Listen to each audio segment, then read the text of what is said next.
Stadium Authority. What are we doing? Council. Council first. We're doing council. Okay, sorry. I get confused. You give me too many emails. Good evening, everyone. I want to call this special council meeting to order. Could you please stand for the Pledge of Allegiance and remain standing for our statement of values? I pledge allegiance to the flag of the United States of America and to the republic for which it stands, one nation, under God, indivisible, with liberty and justice for all. As we gather, we humbly seek blessings upon this meeting. May we act with strength, courage, and the will to perform our obligations and duties to our people with justice to all. Let us seek wisdom that we may act in the best interest of our people, neighbors, and country. All this we ask so may serve our community with fairness and respect, putting their needs before all. Thank you. Please be seated. City Clerk, roll call. Councilmember Caserta, Davis, Here. Kolstadt, Mahan, Here. O'Neill, Watanabe, Here. and Mayor Gilmore. Here. And may I please read the AB 23 announcement, which is members of the Santa Clara Stadium Authority, Sports and Open Space Authority, and Housing Authority are entitled to receive $30 for each attended meeting, and the Statement of Behavioral Standards. The City of Santa Clara has adopted a Code of Ethics and Values and Behavioral Standards for public meetings to promote and maintain the highest levels of conduct. This includes mutual respect, robust discussion, and allowing city business to be done in an efficient and consistent manner. Please note that as the presiding officer, the mayor's direction in matters of process and decorum should be followed, and that use of the gavel indicates all conversations must conclude and everyone in attendance should come to order and attention. Welcome, and thank you for your participation. Thank you very much. As I know, Councilmember O'Neill is at a conference, APPA conference for the electric utility in Washington, and she's watching, so I want to say hi to her. She promised, Sure. she promised she would be watching. Is there a motion to excuse Councilmember O'Neill and also Councilmember Kolstad? So moved. Second. Okay, lights on the motion. And that passes unanimously. Okay, next we have continuances and exceptions, and we have item 8A7, City Manager. We'd like to defer that to March 6th. March 6th? Yes. Okay, is there a motion to defer 8A7 to March 6th? So moved. Second. Motion second. Any discussion on that? Okay, lights on the motion. And that also passes unanimously. Are there any other continuances and exceptions? All right, seeing none, we'll move on to our special order of business. And our first special order of business we have is a proclamation recognizing February 2018 as Black History Month. Because we're at the end of February, we're going to extend it to March 2018 also. Is that okay? Is that okay? So I know here this evening we have Milan Bellington, the Executive Director from the African American Community Services Agency. And so I'm going to have you come forward in a minute, and I'd like you to say a few words if you can, but I just want to read a little bit of the proclamation that we want to give you this evening. Is that the month of February was officially recognized as Black History Month by the United States government in 1975. And since then, February has been designated as Black History Month, which is an annual celebration that honors the achievements and recognizes the important contributions by African Americans throughout our nation's history. Black History Month honors the historic leaders in the African American community who have fought for civil liberties and racial equality. And Black History Month serves as a reminder to those who have sacrificed and suffered for the sake of racial equality and to honor those achievements that have shaped the United States. And Black History Month is an opportunity to examine and recognize the contributions and sacrifices of the people of African descent and to pay tribute to the generations of African Americans who struggled with adversity to achieve full citizenship in American society, a precursor to universal freedom for all in our country. So the City of Santa Clara is very proud to honor the history and contributions of African Americans in our city, our state, and throughout the nation. So I'd like to present this proclamation on behalf of the City of Santa Clara. And Milan, would you like to come forward? Tell us a little bit about your organization. And then we'd like to take pictures with you if that's okay. Okay, you know, pictures are great. We can hashtag. I saw you take some with the new Miss Santa Clara. I know, I'm so yes, excited I right saw now. that. We saw I'm trying that. to keep We my saw. composure, man. Okay. Good evening, Honorable Mayor Gilmore, City Council members, city staff, and the residents of the City of Santa Clara. My name is Milan Ballantyne. I'm the Executive Director at the African American Community Service Agency, where I've been serving as the Executive Director for 7 years now. The organization turns 40 this year and has been serving Santa Clara County in the areas of education, economic development, health and wellness, and social services. We service generation to generation, and our motto at the agency is we have an emphasis in the Black community, but anyone that walks through the door with needs will get those needs met. I'm reminded by Oprah Winfrey's quote, "Turn your wounds into wisdom." And that is something that my community has done all the way from the continent of Africa in through America, and we are still paving ways for any and everyone that needs love, support, and all those great things. I also brought one of our board members who is a resident of your great city, board member Sandra Daly. She's call her- famous here in Santa Clara. Yes, very She's much. famous in Yeah. my heart and my stomach as Yes. well. Our Those stomachs peach too. cobblers. We know. Yeah. Yes. I'm a graduate of San Jose State University, and I love the Spartans. So any Spartans in the room, hello, Spartans. But I also love the campus of Santa Clara. Anyhow, I just want to say thank you. Black History Month is very important to us. Today at our agency, the Shark Foundation brought the first African-American ice hockey player. And he spoke to kids about his journey at that time, taking risks as African Americans have done in society. And he reminded them that when they second guess themselves, to think again. And we say that to all the little Black boys and girls, but we also empower our young girls to become mayors and city council women as well. So thank you all for this proclamation. I will take it back to my board meeting because I asked them for some time to come greet all of you. And keep up the good work in Santa Clara. I really do watch a lot of you and read your minutes often. Thank you for your time. Thank you. So if you'd like to join us forward here, we appreciate everything. And Sandra, too, if you'd like to come forward.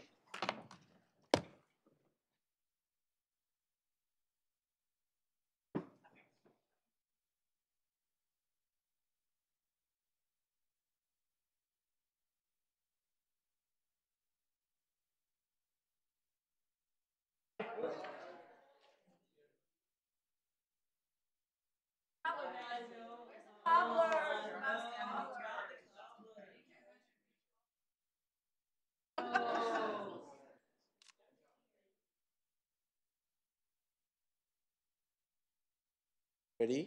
1, 2, 3. One more.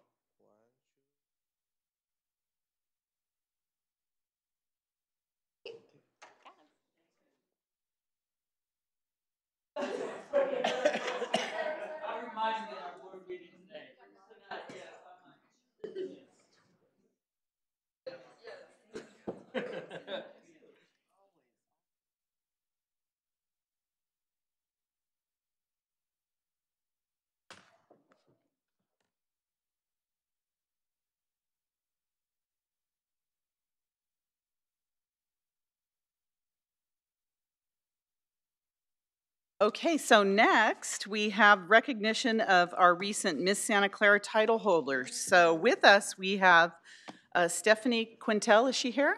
She's not. Okay. Okay, so would you like to come forward? Because if you could please introduce our Miss Santa Clara's Outstanding Teen and our Miss Santa Clara 2018. Great. Hello, everyone. My name is Jessica Carmack. I am a volunteer of the Miss Santa Clara organization. Unfortunately, Stephanie Quintal, our executive director, is unable to be here today, but I'm here in her place. We are incredibly thankful for your support of our organization, and I have to say that a lot of my life and my successes have been because of this city. I'm a resident of Santa Clara, and I was a participant in the organization as well. For about 8 years, I was a title holder. I was Miss Santa Clara's Outstanding Teen in 2010 and Miss Santa Clara in 2015.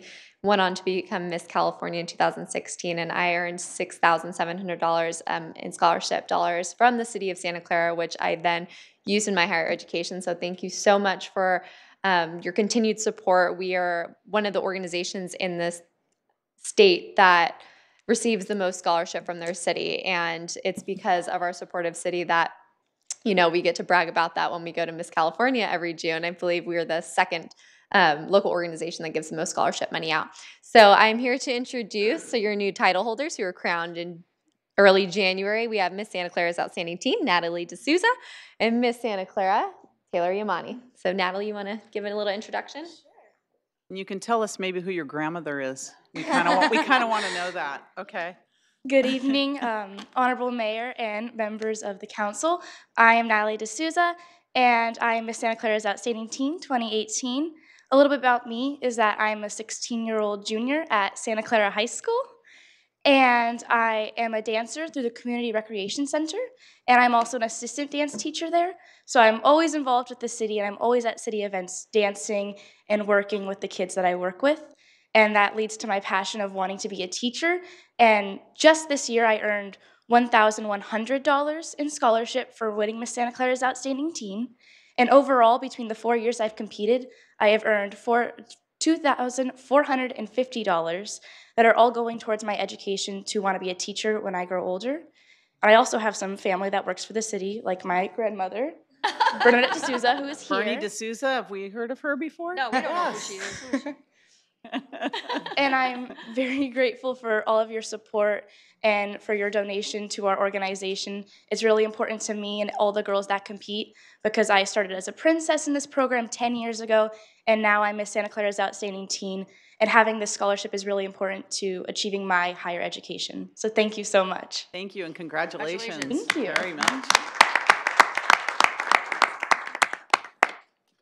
Hello, Honorable Mayor and City Council members. My name is Taylor Yamani, and I'm Miss Santa Clara 2018.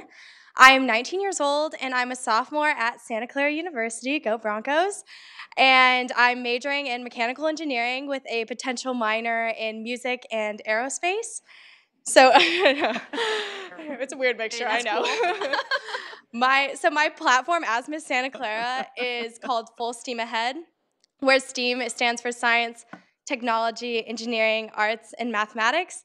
And so a huge part of my platform is to advocate for women in STEM, which is something near and dear to my heart as I am studying engineering at Santa Clara. And the university and the city has given me so many opportunities to go out and talk about my platform and to talk to girls from Santa Clara High School and around campus about engineering and how amazing it is, and to just inspire them to follow their dreams, as well as to advocate for the arts. I am a member of the chamber choir and concert choir at Santa Clara, and I'm a part of a lot of music things and engineering there, and I'm just really thankful for the opportunities I've been given just from my university and in the city, and I'm so thankful for the scholarship money I was able to earn my first time ever competing in the Miss America organization just because of the donations that the city gave to the organization. It was just amazing, and it's really just, I'm so thankful for the fact that I am able to earn more scholarship money through that to be able to continue my engineering education.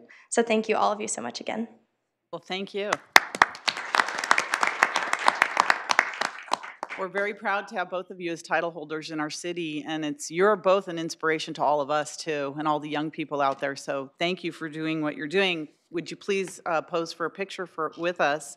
And this special recognition we'd like to give both of you. If you'd like to come up forward, and Jessa, if you'd like to come up as well.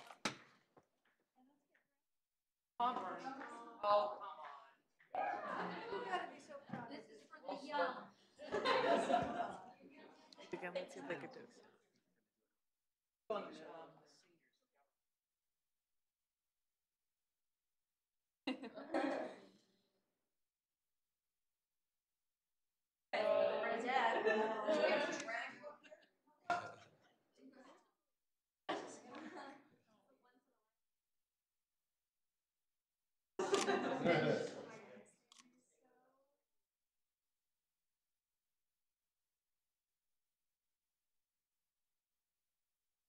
Ready?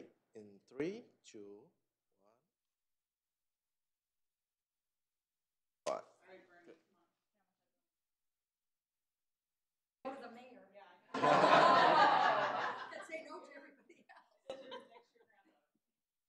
Now it's gonna make me cry now.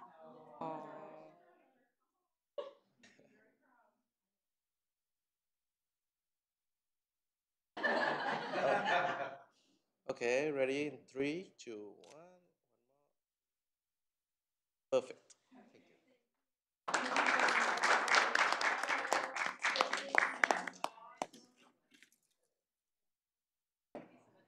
The shoe? Oh. The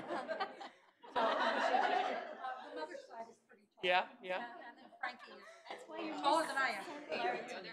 She didn't go, Son is.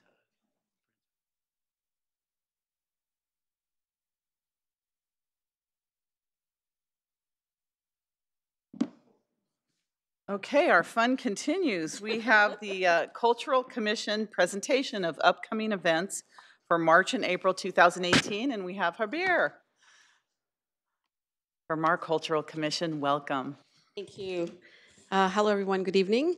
It was really nice to follow those young ladies. I had the pleasure to be the judge for this year's Miss Santa Clara Teen and Miss Santa Clara, and there were so many outstanding women. It gives some great hope. So, hello, everyone, in the room and not in the room.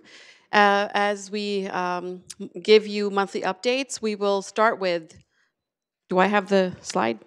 Oh, There it it is. there somewhere? Okay. Yes, very good. So as always, you can find us on Facebook at Cultural Commission, and we welcome volunteers to join and be part of our Friends of our Commission. As we do throughout the year, we have varied events from Concert in the Park, Friday Night Live, commemorative series, art in public places, community mixers, and many other things. And we're always looking to advance our programming to meet the needs of our attendees and our residents. Like I just mentioned, please come join us on Friends of the Culture Commission. You can sign up on the volunteers page. We are always looking for great ideas and great volunteers. Now, as we've seen this before, we have a great set of commissioners that are very active and engaged. My name again is Javier Bhatia, and Loretta Beavers is the chair, and we have staff member Christine Young.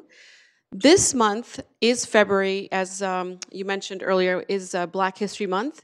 So we always recognize a month for various things. Sometimes it's one and sometimes it's two, but February is Black History Month. March is Women's History Month, and we encourage schools and our community members to participate and learn more about each commemorative community. Coming up this Friday, we'd love to have everybody join us for a little Celtic experience through Europe at the Triton Museum. It's Friday, March 3rd, but it's March 2nd, Friday? Thank you, that's Okay. correct. It should be I March 2nd. want to make sure it is Friday, not Saturday. That's correct. Okay. Friday Night Live, so thank you for that correction. All right. So please join us every Friday, first Friday of every month. We'd like to bring a fun new organization and group to showcase their arts and their performances. And in the spirit of Triton and Arts, we are really proud to bring this group. They've been with us before and they've been very well received. So come along and join the songs and bring your community and friends as well. And you must have been hearing about the sculpture exhibition. Right now, we just went today and looked at our first snapshot of all the amazing submissions, and we had the pleasure of, thank you, Debbie Davis, for being a part of the judging team, to go and select the potential winners. So we will be showcasing them throughout the coming months, and after March 1st, they will find out, who gets to be, placing their pieces throughout the city. It'll be in the library, it'll be at our city hall. We want people to come and visit. So please stay tuned for more of the details on that. And our Santa Clara Players, one of the organizations that we provide funding and support, will be having one of their, I guess, famous plays showing throughout March. And I've heard it's really funny, so please come check it out, Helen on Wheels. And you can go to santaclaraplayers.org or go to the Facebook and buy tickets. The other item that's coming up by Santa Clara Chorale is We the People, another great organization that we support through our Cultural Commission programming and grants. That's all. Any questions I can answer? A lot going on. Yes. Yes. And we took, you had requested, I think maybe a couple months ago or maybe a couple sessions ago for us to look into bringing more art in public spaces, and we are working on a proposal to the city for that. Oh, that's great. Thank you. That's great. Thank you very much. All right, next item we have is our consent calendar. So all items are approved with one motion unless any member of the council or the public would like to pull an item. Is there any member of the council that would like to pull any consent calendar items? And be reminded, we continued item 8A7. Any member of the public wanting to pull any consent items?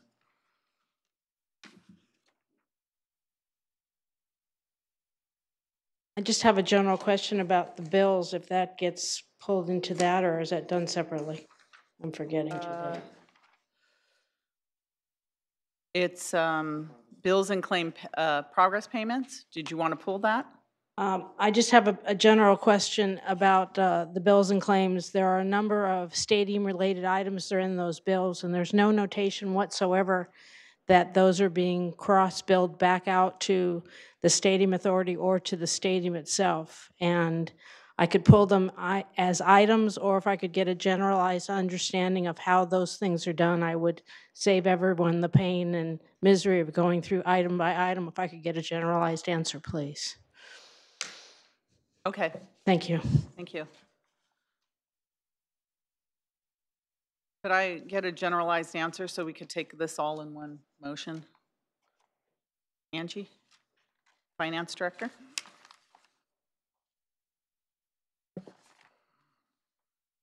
And this is the question that comes up quite often because it's a city cost, but it's reimbursed by the stadium. So I think probably what's been seen on the bills and claims is probably the public safety cost, and you know, when we pay for outside agencies, we pay for them as a city, and then we bill the stadium authority or Manco to repay that, depending on if it's an NFL event or non-NFL event.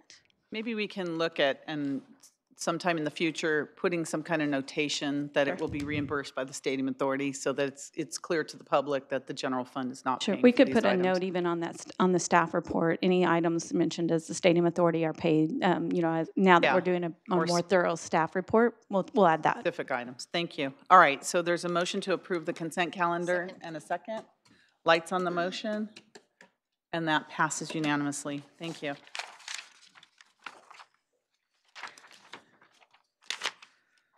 Next, we have public presentations. And I don't have any cards for public presentations. Would anyone like to make a public presentation? Okay, seeing none.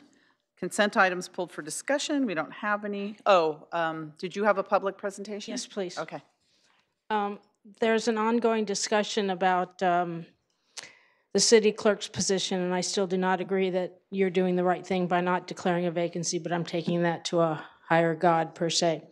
I would like to figure out how we can set a program in place so that our questions as citizens get actually answered. So I would like the council to hopefully take up an action item or let me know what I have to do to make it an action item so that when things are brought up at council, and I again thank you for just answering that question, but I think we could all solve a lot of situations, as Jennifer Sparacino used to do on a regular basis, and it's not a violation of the Brown Act, that questions be answered by the public, for the public, on the night when they're, or at least acknowledged, and then the member of the public get the answer either in writing or presented at the next meeting. Now that we're up to a once every other week manager's report, we're not seeing those answers, and sometimes don't see those answers at all. So I'm discouraged that we're not getting the feedback, the openness, the visibility, and the transparency that I think the public deserves. And I was very encouraged at one time, and now I'm discouraged. So I'd like to be encouraged again, please. Also, I'd like my signal light. Last I heard, it wasn't even going to be put out to bid till October. There was a dog that was just killed there. I'm not saying the signal would have saved the dog, but there are people with screeching brakes at that intersection almost every single day.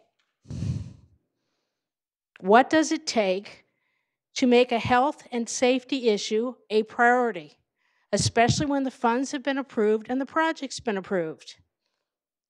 If we have a traffic department that can't put up one frigging signal light that's taken 2.5 years that one neighbor asked for when his daughter was little, and now she's graduated from college.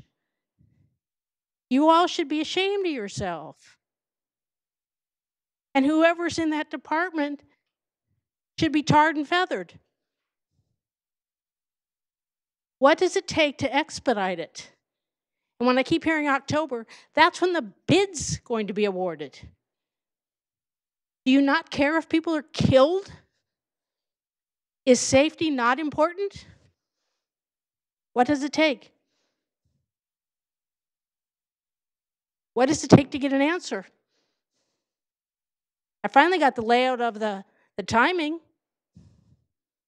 That was as ridiculous as the answer of October. 2.5 years? You could build a stadium in X number of months. You can't put in a signal light? Debbie? Let's get real. Please provide an answer and Thank the you. signal light. Thank you.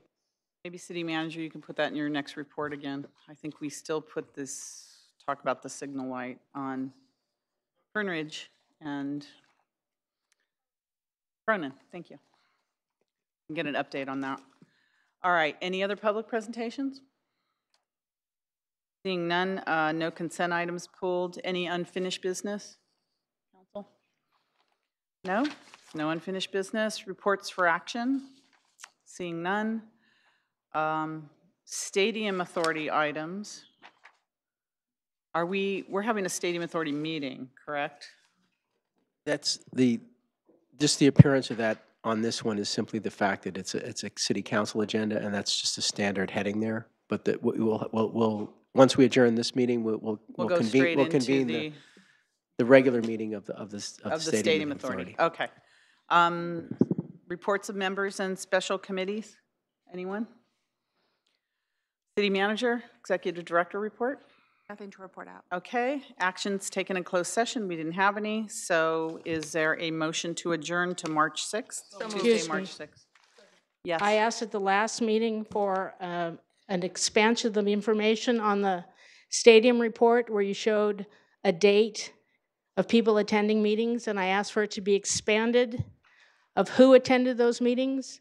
And I would like to know. We're not on the Stadium Authority. We're going to go into that meeting right now. You just had a stadium report asking from the. Excuse me, no, we are going to conclude the council meeting, and I'm going to open the Stadium Authority meeting right now. I thought you just asked her for a stadium authority manager report. No, I didn't. No, I didn't. I asked her for City Manager, Executive Director report.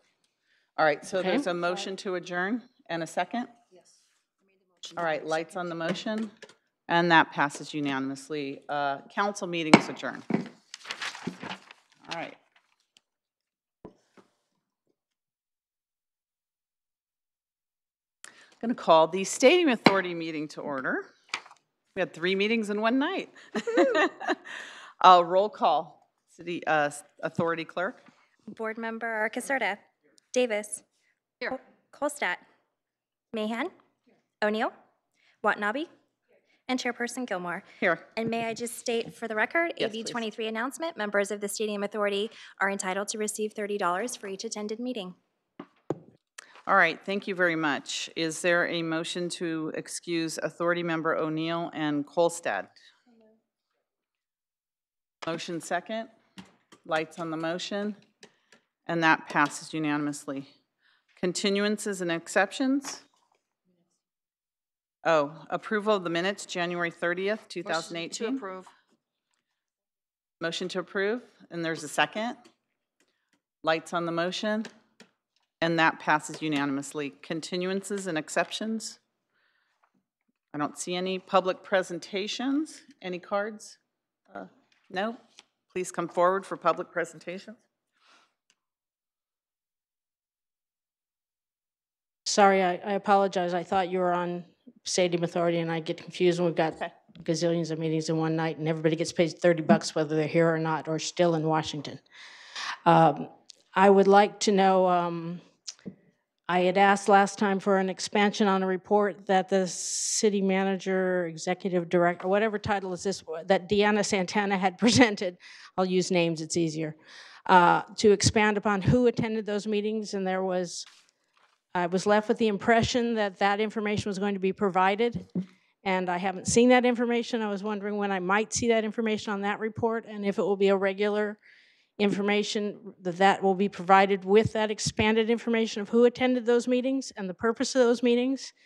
I think for visibility, we are no longer getting marketing reports. We're not getting any booking reports. We're not getting any kind of stadium reports, whatever, as members of the public. And that worries me tremendously because it's still our stadium. And if all those meetings are going closed door, that's inappropriate. So I'd like to know why it's now all shut down again. We had that down with the last mayor, and fortunately we got rid of him. Please make sure we have the openness, the transparency, and the visibility that's owed to the public. I just got a copy of a lease that was signed in 12/13. And I don't know if any of you read it, but you better read it, because we got screwed. I still don't have answers, and I'm going to set up a meeting to get some answers, but I don't know who agreed to that. In fact, I think the whole contract's invalid, because it doesn't meet the terms of Measure J. So we have some shenanigans going on back then that maybe need to be fixed now. So we got to stop doing this stuff outside of the public purview, or we're going to be paying for it a long time in front of us. Put the visibility and the openness back where it belongs, in front of the public. Don't have it in closed-door meetings. That's not what Santa Clara is about. That's not what the stadium's about. Thank you. That's not what Measure Thank J you. was about. And I just want to Thank make you. it clear for the record that the Stadium Authority Board is not having any closed-door meetings. I think Ms. Bress is referring to the staff meetings with the Manco and 49ers, but the Stadium Authority Board is not having any illegal closed-door meetings. Authority Member Mahan? And to clarify for the record, and I believe this is true, if you are not present at the meeting, you don't get the $30. If the city clerk could confirm that for us. Oh, for the Stadium Authority. Just to confirm that members of the Stadium Authority are entitled to receive $30 just for each attended meeting. Thank you. Thank you. Thank you for that clarification. All right, any other members of the public would like to speak? You can come forward. This is public presentations. Would you like to make a public presentation? No, I want to use this one for the open. That's Stadium Authority. This is Honorable Mayor, yeah, I'm on January 23rd. Of the audience remember me. Okay, I speak for a few minutes. what? City attorney, authority attorney. The public presentations would be for things within the Stadium Authority's jurisdiction. Okay. So if it's something within the city council, he missed the time within which to come. Okay, so our council meeting is over, and we are now in the Stadium Authority meeting. So this is public presentations for issues regarding, in regards to the Stadium Authority. Would you like to address us about a Stadium Authority? I listen to you. I think Okay. because before I come, I did stop by at the Okay, why don't you come Okay, forward yeah, and give us your name? And I try to first thing I talk with this, see if any council member available. Then I stop by at the city manager's office. I talk with the assistant. I say tomorrow have a city council meeting. Also have the stadium authority meeting. Yeah, you can go there to talk.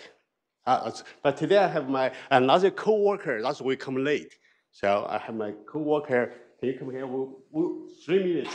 Okay, they're very busy. Okay, so yeah, dear Honorable Mayor, City Council members, and the city staff. Okay, first, like I said last time, when we come here, we know we deeply appreciate your service to our city. Regarding this, we have something maybe we cannot completely in agreement, but I have to appreciate that. I did that one use my words, use my action. Okay, I think today our purpose to come here is I think I already come here last month. I think I made my case. So I do not want to repeat what I said, okay? I just want to share the feeling after months or more. Basically, all our petition, all the data, test equipment from our consultant, everybody we presented to the city staff, unfortunately, be ignored. And they did not give an answer. But we did receive a letter to our attorney, and they forwarded to us. Immediately, I already pointed at least 2 places is not factual. I didn't get the answer because they collect information from the developer without proof. Okay, so but today I come here, it's not to talk more about that. I don't think the time is allowed that. I do not want to do that. But I come here only share my feeling as my employees' feeling. The developer continue to strike in the piles next door. The whole building shaking, people cannot work. Our employee side by side presented their words. They are very humbly requested the city, our elected officials, our city staffs, and to listen to their voice because their safety is endangered. Okay, so but today I come here, I want to do one more petition. I said, any of the city staff or the city council members, you are sincerely to invite you tomorrow, come to our office, sitting there for 10 or 20 minutes, or even shorter. When the developer striking the piles, tell us what you are feeling. See if you can work with there, and or you agree with our employee. That's my petition. Okay. So I just come here, see the feeling. When I sit at my desk, then when they punch then I feel I cannot concentrate because the monitor shake and my paperwork cannot make a lot of noise. Then I have to stay for a while, then until they done. So we really hope city staff can come to our office. I feel that situation really delay our work, and also we feel like worry about the wall, or sometimes will fall down or something because the window make noise. Yeah, that's the real feeling. Okay, thank you. Thank you very much. And those are city issues, and I'm sure our staff has taken a look at those. Thank you very much. Are there any other public presentations for the Stadium Authority? All right, seeing none, let's go on to the approval of the bills and claims and progress payments. Is there a motion? Motion second. Any discussion?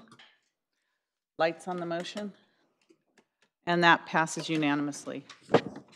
Next, under new business, we have authorization to execute a contract with Levy Premium Food Service Limited Partnership for concession services at Levi Stadium for 12 years. Good evening, Madam Mayor, Walter Rossman, Chief Operating Officer, and board members. I'm here with Jim McCurrier, the stadium manager, and we'll just kick off the presentation a little bit before Jim takes over and then end it afterwards. The current agreement was scheduled to expire in April 2019, and you will hear from Jim that we're actually ending this agreement in 2018 and ask you to award a contract today with Levy's, a premier concessionaire nationwide, for a 12-year contract. Specifically in the agenda, what we're going to talk about is the authority the Stadium Authority Board has regarding the F&B concessions contract. We'll talk about the goals, the selection process and determination of finalists, which is Levy's, compliance with the city's worker retention ordinance, as well as the revenue to the Stadium Authority for non-NFL and non-NFL events. Looking at the contractual requirements, which we have with Manco, there's really certain areas which we need to be aware of. First, the management agreement, paragraph 6.1, states that the Manco, the tenant, has to deliver the concessionaire's agreement to Stadium Authority for approval, which we're doing tonight.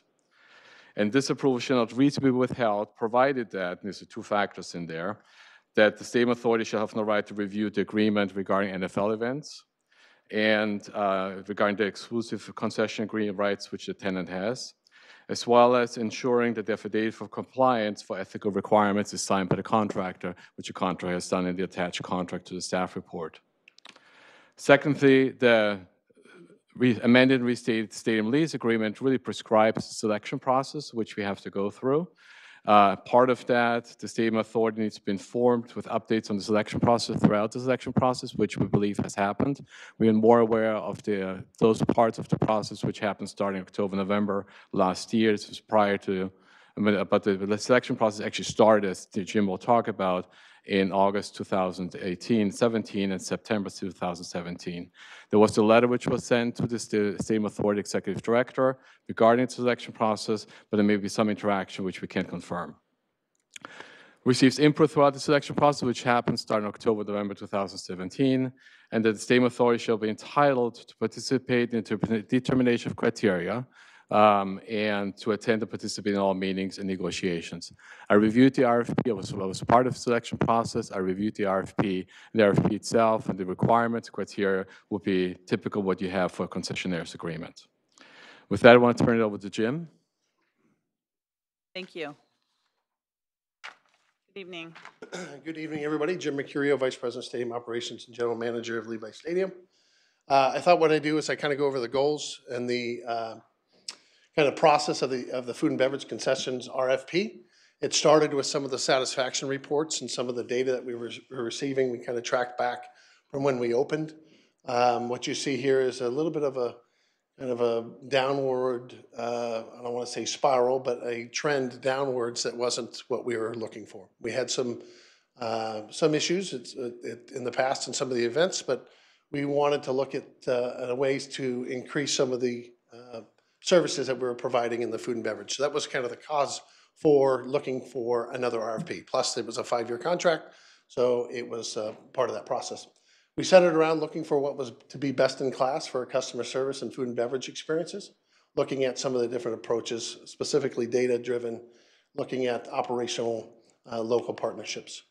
The process kind of started as early as in August. We notified the Stadium Authority and went through this process of a pretty rigorous kind of RFP process that took eventually 5. We had 6 that started, and we went down to 5 that actually responded. The evaluation criteria were some of the things up here: innovation and design, past experience, qualifications, and personnel. Looking at data-driven decisions, financial response, and then certainly the presentation. These were the 6 companies that we reached out to, the 6 biggest companies in this space. Essentially, 6 companies received the RFP, 5 submitted bids that back to us. We then went to the highest 3 that we thought was a good fit for not only the 49ers, but also for the Stadium Authority and for the non-NFL events. And then 1 was selected, and that's Levy. We'll talk a little bit about why they stood out and some of the innovation and design and their Curiology team and their E15 group, their investment in what they called the hub for the next generation of sports entertainment. I kind of get into that in a little bit. But these are some of the things that we felt was quite superior to the other groups that we had in place. We looked at food and beverage kiosks, new payment options, trainings and queuing, all things that will improve the food and beverage operations at Levi Stadium. We looked at the different type of partnerships that they had in plans, most in detailed response in the RFP. I'm sorry for the typo there, but they indicated this, what the search for the local Santa Clara business, local Santa Clara residents, and some other opportunities in the hospitality industry, for example, looking at Mission College, for example, as a potential partner. They looked at some of their strongest experience, specifically with labor. They have a big organizational chart, robust in the hospitality site, looking at their analytical data, what we felt was kind of a good fit for what we're trying to do at the stadium and for our customers, your customers. They made a significant investment in analytics. They looked at a couple different teams. E15 is one of them, which is a dedicated resource that allows us to kind of be on the cutting edge of food and beverage service and food and beverage operations, including some of the new things and trends that are not just happening across the country, but locally as well. Creative design, they looked at suites and clubs and different chef action station, which is hot in the market right now. And they looked at their experience of running high-end Michelin star restaurants. Levy kept with their Stadium Authority Commission, which we felt was important not only to the revenue here at the stadium, but also for you on the Stadium Authority. They assumed the exact same amounts, whereas all the other folks that were bidding on it was significantly less than what was originally agreed to in the first contract. In fact, if I back up a second, they actually think, I think I'm going back, actually I'm not, can you, let me do that here. This slide here talks about we believe the Stadium Authority revenue, despite the fact that we are at the same percentage split with their the number of POS that they want to bring into the building, and their innovative data analytics and their team, we believe that there'll be an increase in revenue as a result of that decision. This slide here talks about non-NFL event revenue, which is what we're here to talk a little bit about today. The current structure was 48% for large general events. Centerplate, the current provider now, proposed 20%. And what that tells you is it was a difficult operation for them to be successful in. So looking at to decrease those, but Levy found a way to be able to maintain that amount of revenue shared with the Stadium Authority. The structure on the NFL side, here is what was for on the NFL side, or the NFL events, significantly less in terms of the percentage, but again, looking at ways in which we can kind of work together with Levy to make sure that both are successful, not only for the 49ers, but as well for SCSA and the Stadium Authority. One of the things that was attractive to this process, and certainly to the staff as well, was that Levy was willing to invest $22 million over the course of this 12-year contract. And what that meant was that for $10 million of it would have been through CapEx. What's great about that is we have our own CapEx that we provide to you each year. In fact, in a few weeks, we're going to be going over that with you and presenting it to you. This influx of $10 million over the course of 12 years allows for us to be able to reinvigorate some of the concession stands, some of the facing, the signage, the operations, the equipment in there, which means you won't have to do that with your stadium budget and your CapEx. So the new influx of funding from Levy will be a welcome sight. What we also talked about in this statement, this agreement, is that we'll work with the SCSA executive director and staff collaboratively, as we did in this entire 6-month process, to prioritize that spend, and we'll work together on identifying ways in which we can improve. The financial responsibilities, we went through Levy being a part of Compass Group, one of the biggest in the country, and so we looked at those financials as well, checking the box of that was required in our agreement with you. Levy has the financial bonus structure to incentivize the best in class. So though the percentages are where they're at, they also have the ability to earn extra money based on the certain key performance indicators. Those KPIs will be shared collectively also with the SCSA executive director, and each year we'll identify what it is that we expect of the concessionaire. Some of the things that we use currently and some of the data approach is on the screen here to talk to you about how we measure some of those results. The $10 million over the term of the contract of the CapEx, the $12 million over the course of, for the innovation fund made Levy the right choice for us and for you. They did a great job in their presentation. The president here is here tonight. Jim Kohler is the division president for Levy. And if you'd like to talk to him, he can be available for comments as well. And they brought a number of local partners and strong commitment to their executive team. Here's some slides that kind of just talk a little bit about where Levy is in the business, and up and coming again as they've kind of been around for quite some time, but they're really doing a great strong push to the West Coast and across the country. They were named one of the 10 most innovative companies in sports by Fast Company magazine. showing their diverse portfolio as well. 200 partners, a dozen award-winning restaurants. One of the things that was important to us in the RFP process was that anybody that was selected must commit to in advance prior to being selected, which was to be compliant with the city worker retention ordinance. They've signed that agreement. They've also met with Local 19. Enrique Fernandez is here as well to talk a little bit about that, despite some of the reports that you might have seen today about jobs being lost. There won't be jobs being lost. Levy has signed a succession agreement with the union, and so they can talk to you a little bit about that. If you don't want to listen to me, you can talk to those guys. They got that already penned in place. But it really was important for that process that everybody was confirmed that they'll follow the requirements of ordinance number 1964. Some of the things I talked about in working with local community groups, Levy's real big in hospitality and the hospitality industry, and so when we went through the RFP process, they talked to us a little bit about potentially working with Mission College, recognizing the program that they have over there. So we were interested to hear a little bit more about that, and so we'll press them when it comes time pending approval. I'll pass this back to Walter, but I did want to make one comment on the slide up there. This is clearly not a slide that I built because I don't eat a hot dog with green stuff on it, and it certainly must be something Walter likes. There needs to be onions and ketchup on there. So. Thank you. All right. Thank you, Jim. I'm here for questions. I do want to go back quickly to that table here. As Jim McCurry mentioned, with its center plates, Levy was able to match the current commission structure with center plate, which center plate, obviously, given the experience at the stadium, weren't able to do. So we're very happy about that. And so the real illustration I want to have with the hot dog, and yes, as City Attorney Barandot told me, an Austrian is going to talk about sausage. So, well, let's talk about the sausage here. So the real illustration here is sharing with you the revenue stream of the waterfall for a typical purchase at a large event, a large non-NFL event.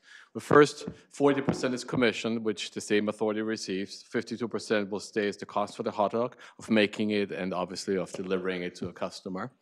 Of that, 24% per hour contract stays within the stadium authority as revenue, and then the remainder goes towards the general fund. Before this happens, there is a reduction into any kind of performance rent credit, which we have per the contract. And the last piece, it's about, or as my wife put it, I went too fast, the 2 bites is which goes to the general fund, as my wife told me the other day. But really the illustration here is that there's some revenue coming, obviously, to the general fund. This is an illustration only. There are lots of events happening. There are lots of expenses and revenues happening as part of any non-NFL event, but we thought it would be helpful for you to see that. So lastly, consistent with the applicable provisions of the stadium management agreement and the amended and restated lease agreement, the concessionaire's fulfillment of certain obligation, which did happen, staff does recommend award of contract and authorizing the executive director to execute a contract with Levy's for concession services at the stadium for the next 12 years. And that concludes our presentation. Thank you. Walter, I have a couple of questions. The first is, do we actually have any financial data on how much revenue the Stadium Authority has generated for concessions over the last 4 years? So we are reviewing and have received documents from ANCO, which we did not complete yet, but we're looking at the first 2016, I think we have complete, and just as correct, where we actually look at the details for concession revenue. Because we have no idea how much we've made in concessions over the last 4 seasons here. So it'd be nice to get an idea, because you can tell us we're making 24% or 10% or 50%. We wouldn't even know. So hopefully we'll be able to get that information so that we know actually what we've made on concessions. So the number, Madam Board Chair, is rolled up. You receive a final total at the year end with the reconciliation process. We make sure on our side that those documents are correct. In general, what happens with large events, it's about the 24% of about $400,000 of revenues which we do receive. But there are lots of events which are currently contracted for at Levi Stadium, so this amount is also reduced as small events generate less profit. Yeah, it's been a rolled up number that has not been itemized for concessions. So it'd be nice for us to be able to understand what we've made. So we will be able to determine whether we are making more or less with this new concessionaire. We don't know at this point. The other question I have is really just a basic question, is under what conditions can the city or the Stadium Authority refuse to accept the recommendation of this concessionaire? Because it's my understanding we have very limited ability since the 49ers selected this concessionaire. You have very limited ability, and in fact, that's why we started with the contractual provisions that the Stadium Authority entered into.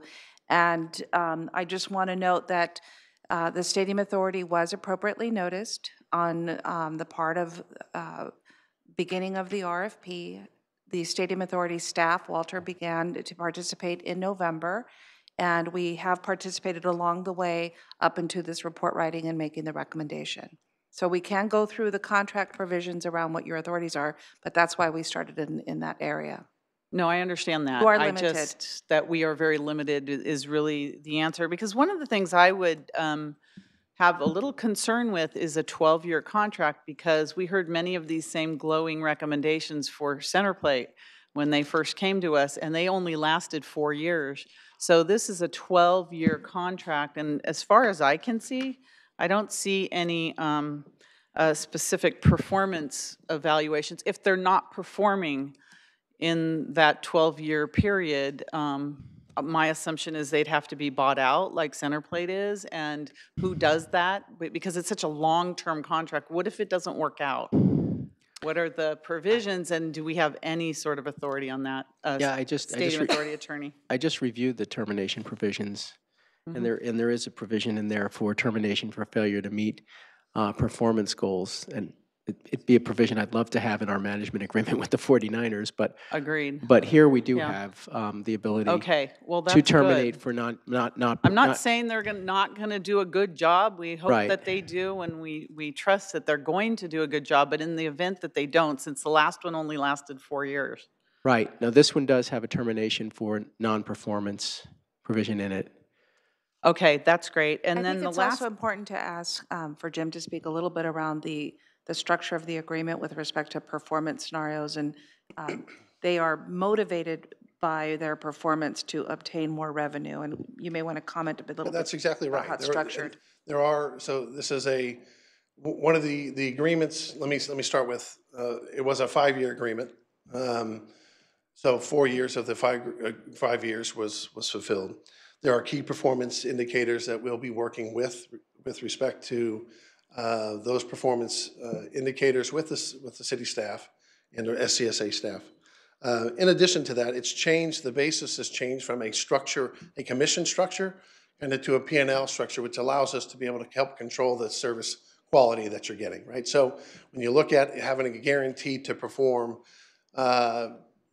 it makes it a little bit more difficult sometimes to be able to provide the quality of service that we're looking to provide for not only 49ers events, but for every event, every catered event as well.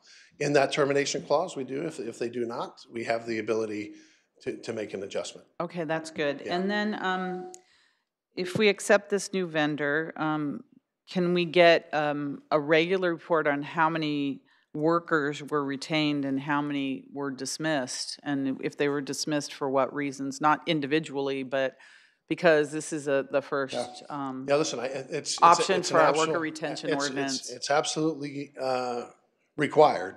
And yes, we can work with, Levy will also work with Enrique as well to identify that from those jobs. Most of them are union jobs. It is something that we can absolutely get back to. There's a 90-day provision in that, I think, right? And so we got to let the process work itself through. So maybe every 90 days, if we can get some kind of report, just to make, because having those workers there is important, because as we all saw in the news this morning, you know, Centerplate was on the news talking about losing 750 jobs. So let me speak to that. It's a requirement. By law, they have to make that announcement. Well, the that warn segregation, notices, right? That's a requirement. Right. So that's kind of the unfortunate that news story didn't give the appropriate follow-up to that, was that there is a city, which we supported, as you know, we were here supporting that workers or that the retention ordinance back, several months ago. We need the employees, we want the employees, and I'm going to argue that not only will the employees that have jobs there be rehired, there's likely to be more when you look at the proposal that Levy's putting forward to bring more points of service. More points of sale means you need more cashiers to be able to operate. So there's going to be, there's not going to be an issue with respect to that. Okay, I just want to make sure Yeah. we get regular reports Yeah, on that, I'm like sure we every can work 90 through- days, so we know what's happening. I'd like to put a schedule in place because from direction today with a 90-day trigger, it's not going to work elegantly against the ordinance. We need a time to set when we'll start counting and then some time to evaluate the materials, prepare a report to bring back. So it won't happen on day 91 where we'll have that information and be ready to bring that back. So what I'd like to do is through my city manager blog under the Stadium Authority section is lay out a schedule so that you understand how the reporting can work. Right, it's just important that we protect and retain these employees in the stadium. We agree. So, okay, so whenever that happens, because this doesn't happen until the spring, correct? Is that, So I think what is the date on this? I think it's April 15th, if I'm not mistaken. Is that correct? Yeah, April 15th would be the day, so along the lines of... That's my point, is Right, that would be the trigger date. Whatever and then the 90 date days is, after, 90 and then we'll days. assemble the information and bring it back. All right, I just don't want that to be lost. That was my point, but Yes. we've noted that. Thank you. Vice Member Watanabe? Thank you. Mr. Mercurio. Hi, good evening. Hi, good evening. Two questions. Sure. Based on, just out of curiosity, based on slide 7 that talks about concession satisfaction at Levi Stadium, it looks like going back to year 2016, there was, well, between 2015 and 2016, there was a big drop between excellent and above average, I guess, response, how people felt about the food service at the stadium, the concessions. Right. And then below average and poor went up significantly as well. Would it have been possible to, review the contract? Looking at that data, could we have explored doing an RFP and making a change back in 2016 instead of now? Because obviously, I'm sure that as the Stadium Authority, we've lost a lot of revenue as a result. I wouldn't say we necessarily lost it. I wouldn't equate this to necessarily losing revenue. It's really more about, did you enjoy your experience at that time, right? So I don't know that you can say there's a direct correlation to there, but to answer your question, I think what was happening in that area was that there was a number of changes within the company. We had 3 general managers, I think, almost every year, so the Super Bowl year and after that. But given your question of could we have looked at, yes, we started looking at it. Candidly, we started looking at what are the things. That's why we take a look at the data. We're very data driven. So Because I remember going back to U2, for instance, there were a lot of complaints at the U2 concert. And I think that kind of probably was the pinnacle of moving forward in a more expedited Okay, because fashion. it looks like this started in 2016, and yeah, the U2 concert was in 2017. Oh, and then just my second question has to do with the evaluation criteria and the bonus structure. Was that something that Centerplate was? There was not, no. No, In that agreement, it was a straight commission structure. So this is which just something meant new. It is something new to try to maintain an Level incentive of- structure. That's exactly correct. Okay. Yes, ma'am. Okay, thank you very much. Authority Member Caserta? Thank you, your mayor, whatever you're called, but thank you very much. I know it's hard, isn't it? Are the commissions the same as before? They are for the SCSA, that's right. Does Levy have a footprint of other sporting facilities in Northern California? Yeah, they do. In fact, AT&T is a new account that they're pulling on. They have one My understanding for the new Chase Center as well. So yeah, there is a number of The others. lawyers. Yeah, that's exactly right. So there's a possible opportunity for these workers at Levi's to possibly work at these other places as No well. question, no question. But they got to work for us first. No, yeah. Wink, wink. So just another benefit to the workers, For sure. as Lisa said very well. A couple other questions. Are your suggested vendor going to be making improvements Yeah, that's on their part of, dime? that's part of the big capital expenditure. There's $10 million, and we'll start working together with Deanna and her staff to identify what some of those could look like. What I liked about it, as a guy that's trying to maintain that building, and is maintaining, not trying, but maintaining that building, the influx of this allows us to spend essentially their money, their investment, as opposed to having to spend the SCSA capital expenditure budget, which is a huge plus for all of us, which means the money that we may have spent upgrading a concession stand next year out of the SCSA budget or SCSA CapEx doesn't necessarily have to be spent on that. It can be spent on something more pressing, different, or even for better down the road so that fund grows in that capital expenditure I mean, fund. just simple math as as a history teacher, they sell more food, we make more money. Sure. Meaning we, us. Everybody, yes. Okay. And lastly, Lisa brought this up, and this worker retention ordinance is progressive. It's the first of the kind in the county, and this is the first time that this is being implemented.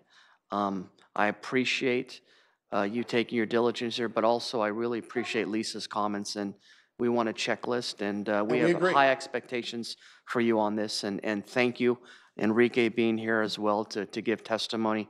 This is very important to me personally. Great. Thank you. You bet. Thank you. Authority Member Davis. Jim, I had a couple of questions. On the concessions, who pays for the retail space of that? I mean, the concession booths that you have, is that part of their contract? Do we get that money for concession space? Because you're adding more points of sale and outdoor, so you're adding more food possibilities in different places. So how is that related to what we would get paid as rentals and, space agreements? So if I understand the question right, so first of all, adding a POS doesn't necessarily mean adding a new concession stand in some cases. In some cases, it may adding additional portables. What we could do is could be one of the things that we look to in the investment side and making them pay for it so that we don't have to with any of the SCSA budget. That's the beauty of the influx here. And then, yeah, Mike, I know that the Stadium Authority Director brought up the 12-year contract. Yeah. Because, I mean, what's going to trigger if something goes sideways? But the city attorney answered that. Okay. And I think you were going to put there was a performance in there that would be the trigger to see if they were doing their job or not doing their job. And then my other question was, when we have these events, these non-NFL events, will they be able to tailor the food to the people that are coming there? Because we get a lot of complaints, because you had it in here, the Michelin star, that's great for, the Kalo Upper kind of people, but for the regular people that are coming in for WrestleMania or, any of those kind of venues, I think they're looking for a different kind of food. You hit it on the head. One of the things that Walter and I were talking about during the process of evaluating the four others in addition to Levy was tailoring the market and understanding the market. That was one of the things that impressed me personally. We also talked about the experiences at the U2 concert, at the Monster Jams, and providing an opportunity to provide different types of food and beverage options. And that was one of the first things that came out of their mouth with us, with their Curiology and E15 team, is identifying what those menus look like, what that pricing looks like, and how you can kind of change that based on the different event, which also means who is your customer, who's coming to the stadium, what do they like? Is it a Michelin 5-star group, or is it a Country Western group? Country Western, or if probably it's like ribs or something? I don't think they say Western anymore. Oh, but, okay, I'm sorry. But nonetheless, if it's a hot dog, or if it's a Walter's sausage with mustard and relish on it. Okay, so does Center Plate also run every retail store that's in the in the stadium?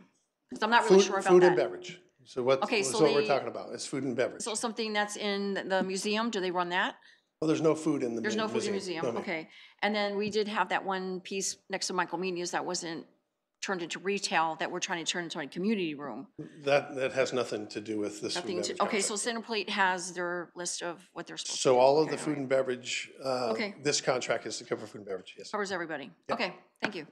Thank you. Authority Member Mahan? A word about Michelin star from my son, who's a CIA trained chef. It was started by a tire company. It is. And it's the only thing it means is they gave you 1 star if people would travel close to home to get to that food. They give you 2 stars if it was good enough to force you to drive 10 miles from home, and 3 stars if it forced you to drive 15 miles from home, and 4 stars, it only goes up to 4, if it forced you to drive so many more miles from home. And they did that so that you would use up your tires faster and buy more. So to say that one group or another wouldn't appreciate 3 or 4 star Michelin food, I really want to correct that for the record, because there could be a 4-star hot dog that anyone would travel 20 miles to get. So I don't think we want to reveal any bias or prejudice to our audiences by saying some would appreciate Michelin stars more than others. Touche. Authority Member Caserta, your light's still on? All right, well, thank you very much. You're very welcome. I think that it's important that in order for us to evaluate how we're doing with concessions with the new concessionaire, that we get the financial data from Manco so we can clearly determine how much we've made on concessions for the last 4 years and then going forward, so we can tell if this is going to be successful or not. So without that data, there's no way for us to make that determination. So anything else, Stadium Authority staff? I want to just be clear for the record, this is an operating agreement. I know there was a question that came up earlier with respect to whether there's any rental payments. We provide the space and the costs are absorbed and then we receive the revenue. It's an operating agreement. There's no lease payments involved with this? There are no lease payments or rental payments. Okay, so I have a card from the audience. Enrique Fernandez, if you'd like to come forward, and that's the only card I have on this issue. Good evening. Thank you, Honorable Mayor, members of the council. I'm here very briefly to in support of the decision that you will hopefully take today on giving the operation contract to Levy's. I first have to thank you again as council members for your vision on the worker retention ordinance. This is working very well. You provided a door for us to start a dialogue in addition to the great work of the 49ers, allowing us to sit down with Levy's and talk about our issues that are the same as yours with regards to maintaining the work for all these workers, and also open the dialogue to the facility assuming, or Levy's assuming the collective bargaining agreement that we have already in place, and it runs until 2019. So that should give you state authority security that it's going to be a smooth transition. And on the point of Mayor Gilmore of having some kind of work done with regards to how many workers are retained, we open the doors to do that. By having a collective bargaining agreement, we have a concept of justifiable cause for any kind of actions that includes termination. So we will be monitoring us as a union but we are opening the doors for to work with the staff and helping that on that regard. So we're in support, and thank you for your work too. Thank you for your testimony. Anyone else come forward? Yes, please.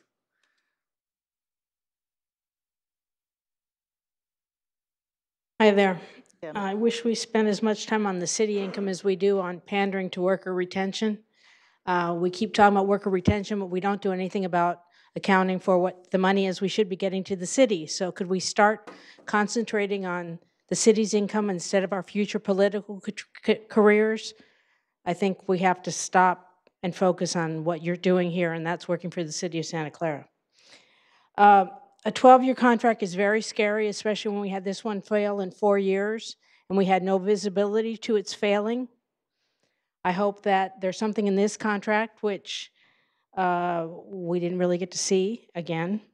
that shows what the deliverables are and what the measurements are and what the whole matrices are for when that we're going to see the feedback and how often. Hopefully we're going to see it on an annual basis so that we can make an informed decision before it really goes in the toilet again. I think going into a 4-year contract or a 12-year contract is really a suicide mission and something we shouldn't be doing until somebody proves themselves. Maybe you go into a 5 or 6 with a renewal. I think it's a foolish thing when you don't have any kind of proof of service at all. You mentioned a center plate payout. There was no expansion on how much that was and who's paying for it. I'd like to know that as a citizen. We've had 4 years of center plate and no one is willing or able to provide how much the city's gotten. Once again, we're worried about worker retention, but we're not worried about how much the city's getting. Let's get our priorities straight. That's our albatross. Let's at least try to get it off the ground. We need to know how much we're making on it. There was a lot of information in there on suite and club satisfaction.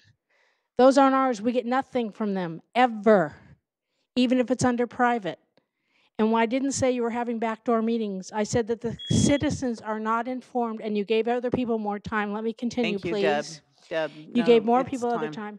I want to know what we're doing and the meetings we're not having to know what the schedule is at the stadium. That's what I'm saying. Those meetings are not being held as public as they should be. All right. Those are the meetings I was talking about. Thank you. Thank you. Yes, sir, please come forward. Good evening. Good evening. I'm Jim Kohler, Division President for Levy Restaurants, and I have to tell you, I'm so thrilled to be here. Excited as well. Walter, I agree with you on the hot dog.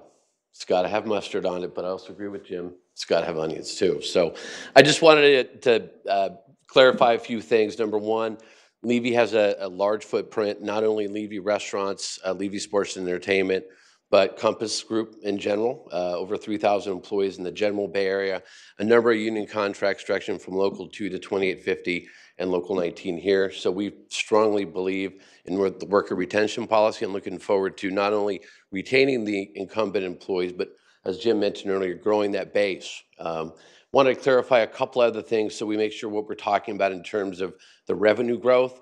You mentioned the commission structure is flat from the Stadium Authority, from contract to contract, from Levy to center plate.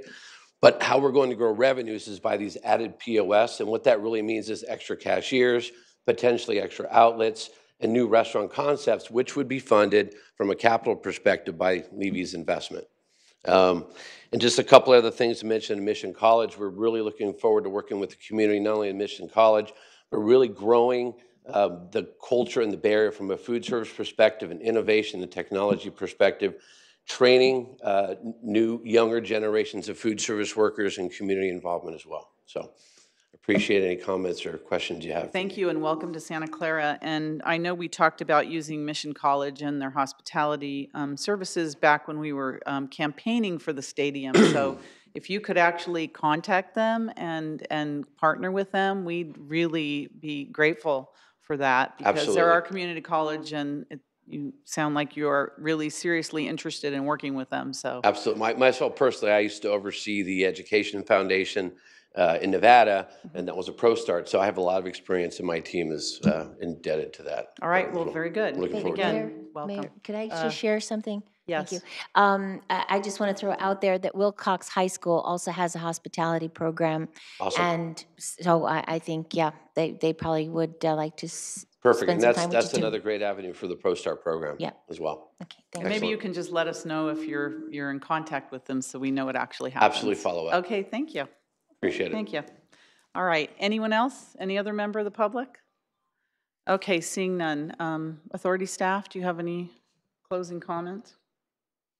As you can see, as part of the report, we recommend approval of the concession agreement as recommended in your report. We also will bring forward at the appropriate time the report out on the worker retention. And as we begin to endeavor upon implementation, we'll bring up appropriate status updates to the Stadium Authority Board. Especially on the how financials as implementation well. is going, the partnerships, and just report out on those aspects. Thank you. Authority And member. when we we'll get to an improved financial reporting on this. We look forward to that. All right, thank you. Authority Member Caserta? These were great questions on the dais, and I think they're reflected in the comments by the city manager. So I'd like to make the recommendation of staff to authorize the ED to execute the contract with Levy for the Levi Stadium for 12 years. It'd be hard, Levi's. Yeah. Okay. That's my motion. Is there a second? All right, motion second. Any discussion? Lights on the motion? And that passes unanimously. All right, next we have reports of Stadium Authority members and special committees. Are there any? Okay, Executive Director report. Just for our collective horizon, on March 13th, we will be having a study session on the budget for the Stadium Authority, and on March 19th, the Ad Hoc Audit Committee will convene. Can I ask you something? Will the budget be online ahead of time before the 13th meeting? Our goal is to publish information before and present the budget on the 13th, and then bring it back for adoption. Okay, so we'll have a March week. 27th, I believe. 26th or 27th, whatever the Tuesday is, 27th. 27th, But we okay. wanted to make sure that, and at that time, you'll also see a draft marketing report. We'll work with. A marketing report? A marketing report. We'll work with on the 13th. We'll present the features of that, and then we'll work for final adoption on the March 27th. All right, thank you. Any Stadium Authority Council reports? There was no Stadium Authority closed session today. Okay. I thought you might have a report anyway. All right. So move to adjourn to March 27th? Motion to adjourn. Motion second. Lights on the motion. And that passes unanimously. The meeting's adjourned. Thank you.